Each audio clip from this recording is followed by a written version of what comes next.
আজকে আমি শুরু করতে চলেছি প্রয়াত স্বর্গীয় মনমোহন সিংয়ের এই ছবিটা। লাইনটাকে একটু হালকা করে নেব।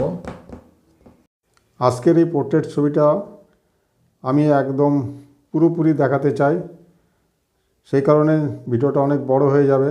তাই আমি মনস্থির করেছি দুটো ভাগে ভাগ করে এই পোর্ট্রেট ছবিটার ড্রয়িংটা দেখাবো।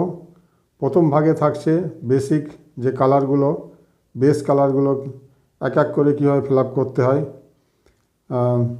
মোটামুটি যতটা সম্ভব চেষ্টা করব দেখানোর, কিভাবে আস্তে আস্তে ডেপথ বাড়িয়ে ডিটেলিং করে ছবিটা বের করে আনতে হয়, সেই দৃশ্যই থাকবে। তার জন্যই এই ভিডিওটা বড় হবে, সেই কারণেই দুই ভাগে করা হয়েছে। এটা ভাববেন না যে এই কমপ্লিট হয়ে গেছে ছবিটা অনেক কিছু বাকি, অনেক ডিটেলিং বাকি।